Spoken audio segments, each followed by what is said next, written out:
លោកគុណគូយ៉ាងថ្ងៃនេះយើងនឹងធ្វើការចែកម្លែកទៅលើវិធីសាស្ត្រមួយគឺការ download platform ឬក៏គំរូ slide ស្អាតៗពីអ៊ីនធឺណិតអញ្ចឹងយើងត្រូវតែមានអ៊ីនធឺណិតហើយកម្មវិធីដែលយើងនឹងចូលដំបូងគឺយើងចូលទៅក្នុង Google Chrome បាទ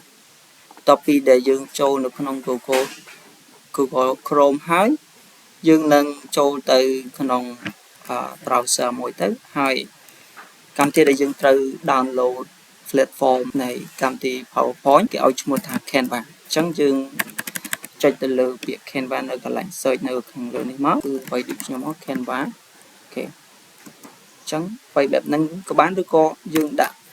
canva.com ចេះក៏បានដែរអញ្ចឹងយើងយកមួយណាក៏បានដែរអូខេអញ្ចឹងបន្ទាប់ពីយើង search ពាក្យថា Canva ហើយយើងនឹងឃើញ logo ក៏ដូចជា website របស់ Canva នៅខាងក្រោមនេះអញ្ចឹងយើងចុចតែម្ដងទៅអញ្ចឹងពេលនេះគឺយើងចូលទៅដល់នៅក្នុង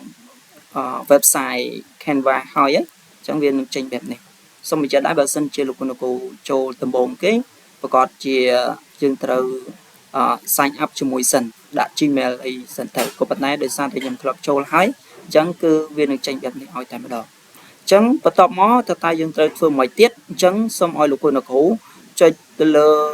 កម្មវិធីជាច្រើនឬក៏ tool ជាច្រើននៅក្នុងយើងយកពាក្យថា presentation ព្រោះដែលខ្ញុំបង្ហាញនេះបាទយើងចុចទៅអូ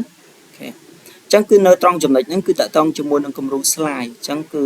យើងចូលបែបនេះហើយយើងនឹងទៅរកគំរូ slide ណាដែលយើងគិតថាល្អសម្រាប់យើងយកមកធ្វើបទបង្ហាញអញ្ចឹងសូមបញ្ជាក់ដែរថា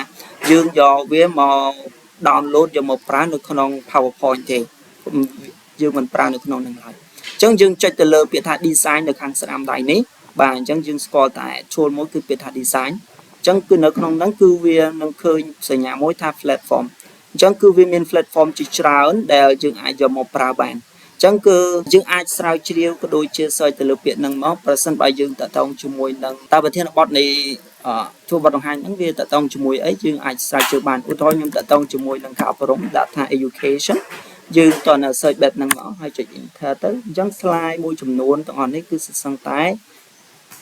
តកតងជាមួយនឹងការអប់រំបាទអញ្ចឹងយើងយកមួយណាឧទាហរណ៍ថាខ្ញុំយកមួយនេះទៅបាទអញ្ចឹងវាឃើញបែបនេះហើយយើងគ្រាន់តែចុចពាក្យថា apply all 16 pages អញ្ចឹងយើងគ្រាន់តែចុចសញ្ញាបែបហ្នឹងទៅអញ្ចឹង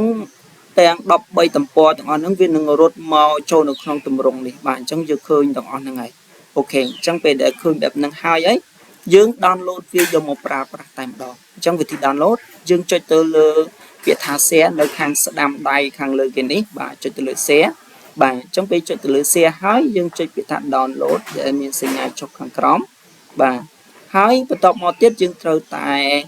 កំណត់ទៅលើប្រភេទឯកសារថាតើឯកសារគេអញ្ចឹងគោលបំណងដែលយើងយកគំរូស្រាយនឹងមកយើងប្រើនៅក្នុង PowerPoint អញ្ចឹង PowerPoint គឺគំរូស្រាយគឺគេដាក់ថា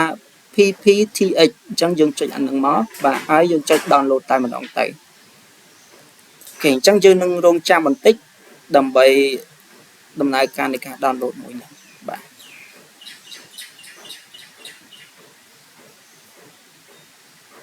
អូខេឥឡូវវាបាន download មកហើយអញ្ចឹងយើងជឿរើសទីតាំងខ្ញុំដាក់កន្លែងdesktop ទៅចុះបាទអញ្ចឹងខ្ញុំដាក់ឈ្មោះថា slide បង្រៀនបាទខ្ញុំដាក់ឈ្មោះបែបហ្នឹងមកអូខេហើយវាកំពុងតែ download ហើយបាទទីវានឹងបង្ហាញថាវាពេញហើយអូខេអញ្ចឹងវាពេញហើយនេះយើងមើលខាងដើមគឺ slide download PPTX អញ្ចឹងយើងចុចទៅលើ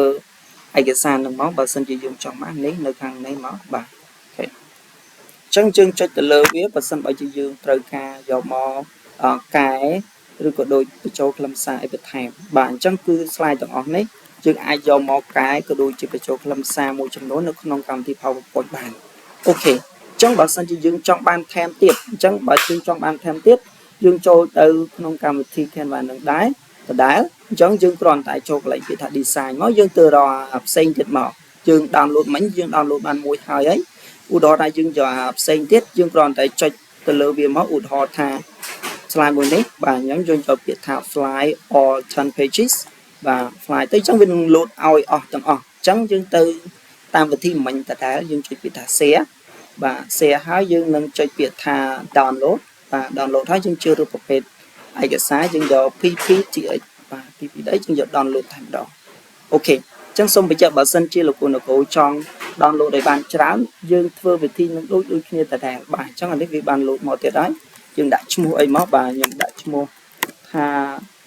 slide ថ្មីបាទ slide ថ្មីមកហើយយើង save ទៅអូខេអញ្ចឹងបានហើយអញ្ចឹងបើសិនជាយើងចង់ download ឲ្យច្រើនយើងធ្វើវិធីមិញនឹងដដែលមកអូខេឥឡូវបានពេញហើយអញ្ចឹង